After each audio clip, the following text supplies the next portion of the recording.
बिस्मिल्लाहिर्रहमानिर्रहीम शुरू अल्लाह के नाम से जो बड़ा मेहरबान नहायत रहम करने वाला है। अस्सलाम वालेकुम, वेलकम टू माय किचन।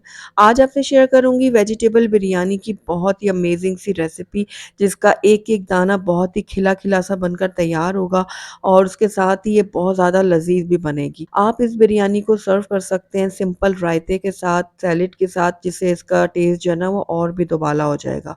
तो आपने मेरी इस रेसिपी को ज़रूर ट्राई करना है, मुझे पूरी उम्मीद है बड़े तो बड़े, बच्चे भी बहुत ज़्यादा शौक से खाएँगे।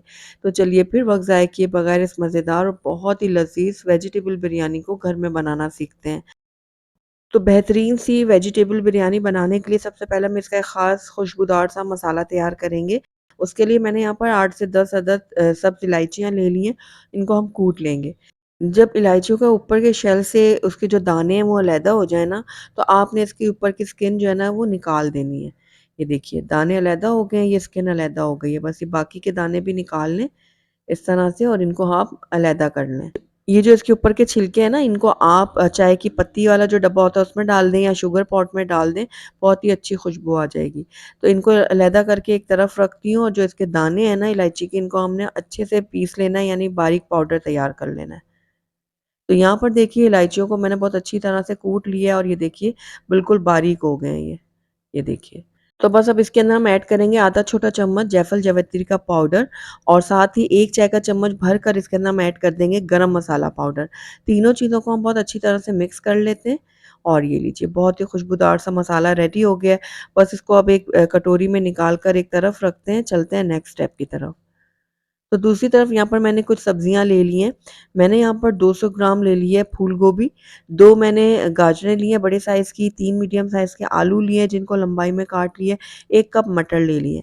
अब ये सारी सब्जियाँ ना ज़रूरी नहीं है आप यही सब्जियाँ डालें, आप अपनी पसंद की कोई भी सब्जियाँ इसमें इस्तेमाल कर सकते हैं और क्वांटिटी को भी आप एडजस्ट कर सकते हैं, कम या ज़्यादा कर सकते हैं। अब इन सब्जियों को हमने जो है ना मैरिनेट करना है, तो बस सारी की सारी सब्जियाँ एक बड़े बाउल में मैं ट्रांसफ़र कर लेती हूँ। तो इसके अंदर हम आधा कप डाल देंगे गाढ़ा वाला दही।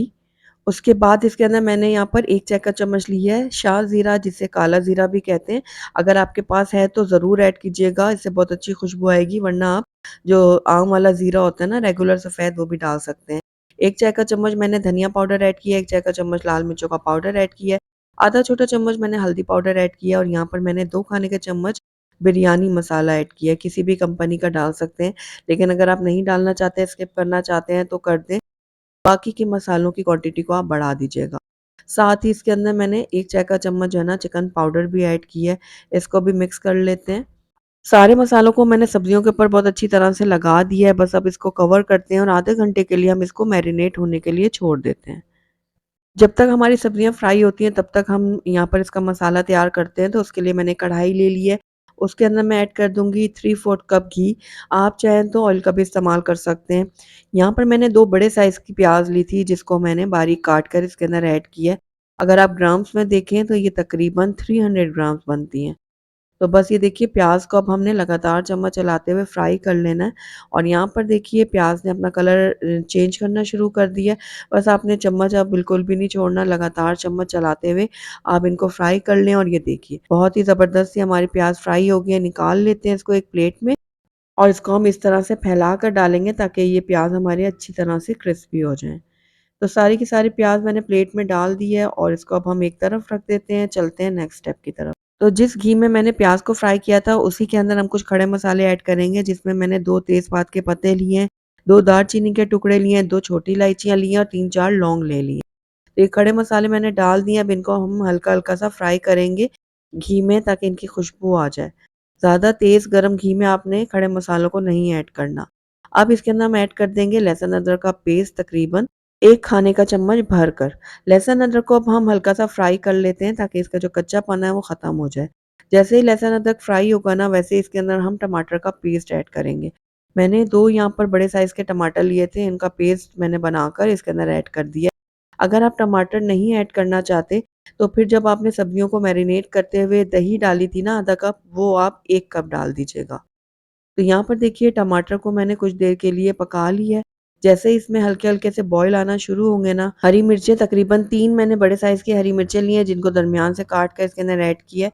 कुछ कड़ी पत्ते भी ऐड कर देंगे, इससे बहुत अच्छी खुशबू आएगी, फ्लेवर आएगा। तो बस अब इन दोनों चीज़ों को हम अच्छे से मिक्स करते हैं मसाले के साथ। कुछ देर के लिए हरी मिर्च और कड़ी पत्ते को पकाने के बाद इसके अंदर हम ऐड कर देंगे प्याज़, जो हमने ब्राउन करके रखी थी। तो इसमें से आधी से ज़्यादा प्याज़ जो है ना अभी हम डाल देंगे क्रश करके। तो ये देखिए इतने अच्छे से क्रिस्पी हुई हैं कि बहुत ही आसानी से क्रश हो जाएँगी हाथों की मदद से ही। तो आधी से ज़्यादा मैंने उसमें ऐड कर दिया, बाकी हम बाद में यूज़ करेंगे। प्याज़ को अब हमने कुछ देर के लिए भून लेना है मसाले के साथ, ताकि ये अच्छी तरह से मिक्स हो जाए। मसाले के हिसाब से अब इसके अंदर हम नमक भी ऐड कर लेते हैं। पहले हमने सब्जियों को मैरिनेट करते हुए भी नमक का इस्तेमाल किया, इसलिए आपने कम ही डालना है। अगर आपको बाद में कम लगे तो आप और ऐड कर सकते हैं। तो बस ये देखिए नमक को भी मैंने मसाले के साथ अच्छे से मिक्स कर लिया है। अब इसके अंदर हम ऐड कर देते हैं मैरिनेट की हुई सब्जियाँ। तो ये सारी की सारी सब्जियाँ चली गई कढ़ाई के अंदर। अब सब्जियों को हम अच्छे से मसाले के साथ मिक्स करेंगे और आप देखेंगे जैसे-जैसे सब्जियाँ पकती जाएँगी ना, वैसे-वैसे सब्जियाँ अपनी पानी जो है ना वो रिलीज़ करती जाएँगी। तो ये देखिए अच्छे से मसाले के साथ मिक्स करने के बाद अब इसके अंदर हमने जो खुशबूदार मसाला रेडी किया था ना, उसका 1 चाय का चम्मच इसके अंदर हम ऐड करेंगे। तो ये देखिए भरकर मैंने इसके अंदर ये 1 चम्मच डाल दिया मसाले का और बाकी का हम रख देंगे, बाद में इस्तेमाल करेंगे। तो इस मसाले को भी सब्ज़ी के साथ अच्छे से मिक्स कर लेते हैं, इस तरह से। उसके बाद हम इसमें ना थोड़ा-सा पानी ऐड करेंगे, तकरीबन 1/4 कप के जितना मैं पानी ऐड करूँगी, ताकि इसके अंदर जो हमने सब्जियाँ डाली ना, वो अच्छे तरह से गल जाएँ। ज़्यादा पानी आपने बिल्कुल भी ऐड नहीं करना क्योंकि सब्जियाँ भी अपना पानी छोड़ेंगी ना, तो उसकी वजह से ये सब्जियाँ बहुत अच्छी तरह से गल जाएँगी। तो बस अब ये देखिए सारी चीज़ों को मिक्स करने के बाद इसको कवर करते हैं, तकरीबन 8 से 10 मिनट के लिए लो फ्लेम में हम सब्जियों को पकने के लिए छोड़ देते हैं। दूसरी तरफ हम इसके चावल बॉयल करते हैं, उसके लिए पतीली में मैंने खुला पानी ले लिया है, 2 तेज़पात के पत्ते डालेंगे, 4 मैंने लौंग डाली हैं, 2 छोटी इलायची डाली हैं। यहाँ पर 4 मैंने छोटे से टुकड़े जो है ना दालचीनी के ऐड किए हैं और आधा छोटा चम्मच मैंने इसके अंदर डाला है साबित सफ़ेद ज़ीरा। नमक आप अपने टेस्ट के अकॉर्डिंग डाल सकते हैं, लेकिन थोड़ा-सा बढ़ता हुआ डालिएगा क्योंकि जब हम बिरयानी के चावल बनाते हैं ना, उसमें थोड़ा-सा नमक सही जाता है। और 1 चाय का चम्मच मैंने यहाँ पर ऑयल डाल दिया है। बस अब इसको कवर करते हैं और पानी में अच्छी तरह से बॉयल आने देते हैं। तो यहाँ पर देखिए पानी में बहुत अच्छी तरह से बॉयल आ चुके हैं। अब आप चाहें तो इसके अंदर जो हमने खड़े मसाले ऐड किए थे ना, वो निकाल लें। ये देखिए। ज़ीरा सिर्फ़ रहने दीजिएगा, बाकी के जो मसाले हैं ना वो आप निकाल लें और ज़ीरे को आप वापस से इसी पानी में शामिल कर दें।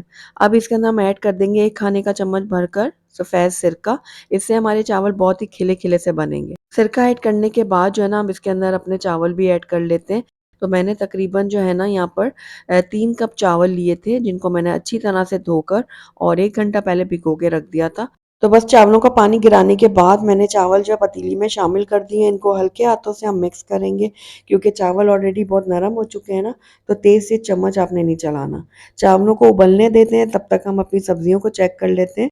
तो यहाँ पर देखिए तकरीबन 8 से 10 मिनट हो गए थे सब्जियों को पकते हुए।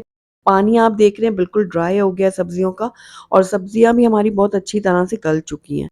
मैं आपको चेक भी करवा देती हूँ। ये देखिए। सब्जियाँ अच्छे से गल गई हैं, बस अब इसके अंदर कुछ पुदीने की पत्तियाँ हम तोड़ के डाल देते हैं, इससे बहुत ही अच्छा फ्लेवर आएगा हमारी बिरयानी में। पुदीना ऐड करने के बाद इसको भी हम थोड़ा-सा मिक्स कर लेते हैं, उसके बाद इसको कवर करेंगे और फ्लेम बंद करके इसको एक साइड में रख देते हैं और अपने चावलों को चेक कर लेते हैं। तो यहाँ पर देखिए चावलों का पानी जो है ना उबलना शुरू हो गया। अब आधा कप पानी हम निकाल लेते हैं इसका, इसको हम बाद में यूज़ करेंगे। चावलों को चेक कर लेते हैं तो यहाँ पर देखिए चावल हमारे बहुत अच्छी तरह से लंबे हो गए हैं और गल भी चुके हैं। बस पानी इसका गिरा देते हैं, स्ट्रेनर में डाल के चावलों को हम अलहदा कर देते हैं। यहाँ पर मैंने एक पुराना तवा ले लिया है और इसके ऊपर हम कढ़ाई रखेंगे जिसमें हमने अपनी सब्जियाँ तैयार की हैं बिरयानी के लिए। अब इसके अंदर हम ऐड कर देंगे अपने चावल जो अभी हमने बॉयल करके रखे थे। तो ये सारे के सारे चावल डाल देते हैं इस कढ़ाई में और इसको अच्छे से फैला लेंगे हल्के हाथों से, इस तरह से। अब इसके अंदर 1 खाने का चम्मच मैं ऐड कर दूँगी घी, थोड़े-थोड़े फासले के ऊपर हम इस तरह से घी डाल देते हैं, ये देखिए। और उसके बाद इसके अंदर जो हमने प्याज़ ब्राउन की हुई बचा के रखी हुई थी ना, वो इस तरह से फैलाते हुए डाल देंगे। रेसिपी पसंद आ रही है तो इसको लाइक और शेयर ज़रूर कर दीजिएगा। चैनल पे नए हैं तो इसको सब्सक्राइब भी कर दें ताकि मेरी हर नई आने वाली वीडियो की नोटिफ़िकेशन आप तक पहुँच सके। तो यहाँ पर देखिए थोड़ी-सी मैंने पुदीने की पत्तियाँ भी तोड़ के डाल दी हैं इसके ऊपर। साथ ही इसके अंदर जो हमने मसाला बना के रखा था उसका 1 चाय का चम्मच भरकर हम इस तरह स्प्रिंकल करते हुए डाल देते हैं। यहाँ पर केवड़ा एसेंस लिया है मैंने, इसके 2-3 ड्रॉप हम डालेंगे। अगर आप केवड़ा वाटर का इस्तेमाल कर रहे हैं तो फिर आप इसके अंदर 1 चाय का चम्मच डालिएगा। यहाँ पर मैंने जो पानी निकाल के रखा था चावलों का वो डालेंगे इस तरह से। उसके बाद इसके अंदर हम ऐड कर देंगे ज़र्दा कलर। तो यहाँ पर थोड़े से पानी में मैंने ज़र्दा कलर जो है ना वो घोल लिया था और इस तरह से हम 2 हिस्सों में डाल देंगे। अब इसको हमने दम लगाना है तो इसके लिड के ऊपर मैंने कपड़ा चढ़ा दिया है और इसको हम इस तरह से रखेंगे। पहले हाई फ्लेम में पकाएँगे, जैसे ही इसमें स्टीम बन जाएगी ना फ्लेम को लो करके तकरीबन 8 से 10 मिनट के लिए हम बिरयानी को दम के लिए छोड़ देंगे। तो यहाँ पर देखिए 10 मिनट के बाद हमने ढक्कन खोला है तो माशाल्लाह से देखिए बहुत ही ज़बरदस्त सी खुशबुएँ आ रही हैं और ये देखिए बहुत ही खिली-खिली सी हमारी ये बिरयानी बनकर तैयार हुई है और टेस्ट में तो इसका क्या ही कहना। तो आपने ज़रूर ट्राई करना है। तो चलिए फिर फटाफट से इसको प्लेट आउट करके दिखाती हूँ। तो माशाल्लाह से देखिए इसकी फाइनल लुक। तो दिखने में जितनी टेम्प्टिंग लग रही है खाने में उससे ज़्यादा मज़ेदार है। तो एक बार आपने ये रेसिपी ट्राई कर ली ना तो आप मटन और चिकन की बिरयानी को भूल जाएँगे, ये इतनी टेस्टी बनती है। तो ट्राई कीजिएगा और ट्राई करके मुझे बताइएगा कि मेरी आज की रेसिपी आपको कैसी लगी। अगर अच्छी लगी है तो इसको लाइक ज़रूर कीजिएगा और मेरी वीडियो को शुरू से एंड तक देखने का आपका बहुत-बहुत शुक्रिया। Thank you for watching. अल्लाह हाफ़िज़।